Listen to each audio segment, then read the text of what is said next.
From timcast.com, Taiwan strengthening military to defend against China.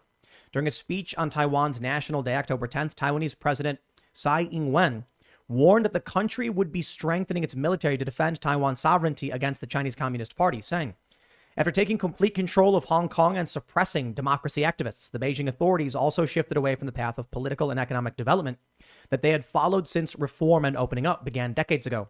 At the same time, regional order is being challenged in the South and East China Seas. The routinization of Chinese military activity in Taiwan's Southwestern Air Defense Identification Zone, ADIZ, has seriously affected both our national security and aviation safety.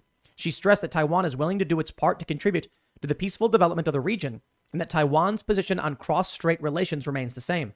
Neither our goodwill nor our commitments will change. However, Tsai explained that maintaining peaceful relations requires China to also maintain the peace. She then said that Taiwan will continue to strengthen its national defense to protect its people from China. Now, interestingly, someone super chatted us just a moment ago saying that it looks like military is building up in Taiwanese streets. Yeah. So fighting a sneeze. But I know that you were mentioning you had experience in these areas. Yeah. What do you think's going on with this? I mean, is we've been hearing over and over again more and more stories. They've been saying that for a long, long time, and that's one of the things that Taiwan has always been like this big, focus for the United States for a long time. Matter of fact, the first time that the United States ever threatened to use nuclear weapons against an enemy was like Eisenhower back in the 50s. Like, hey, we'll nuke you. But one thing that's interesting though is that one thing, and this is open source, so I don't really feel like weird talking about it. But right now is everyone talks about invasion.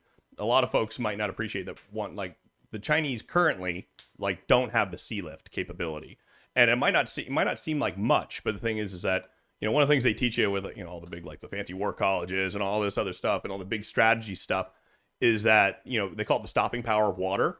Like, it's really hard to move an army across think about the massive undertaking it took to just cross the English Channel. Yeah. Right. I mean, it's a huge deal. Like, moving an army, and you need an army if you want to actually control something. About that. Well, if you want to invade, if you want to seize, hold, and control territory, you do need boots on the ground to stay there, right? And moving that is just a massive undertaking. So they currently don't even have the sea lift for that. Or you make it. Yeah. Or you use sowing dissent, propaganda, cyber warfare. That's a different story, right? Yeah. And if the door gets open from the inside, so to speak, right, and they let them in, that's a different story. But if you're talking about a confrontational, them doing a D-Day kind of thing, I don't think that's. But let's be real. That would be at this point, I think that would be like saying, if the Chinese were going to launch a trebuchet at us, it's like no, we don't need that ground invasion anymore. Right. It's fourth and fifth generation. 100%. Yeah. And they're going to economics, manipulation, propaganda. Yep. Hollywood, culture. And we have to understand, multinational corporations have sold this country out for pennies on the dollar. I mean, the access that they give them, the influence that they give them. John Cena, one of America's most prominent celebrities, is like, I'm so sorry for recognizing a country during his tour, not even saying anything political. It's embarrassing. Now, I definitely don't think China wants to get into a hot war yet. I don't think they have the resources, especially the oil. You need a lot of oil, especially if you have a navy.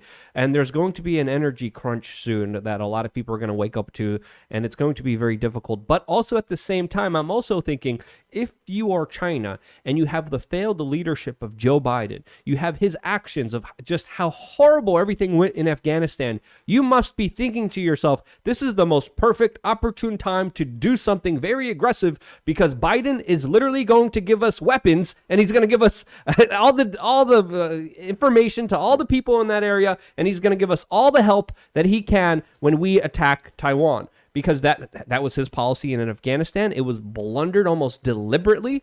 So if you're China, at the same time, you see a big opportunity with the Biden presidency.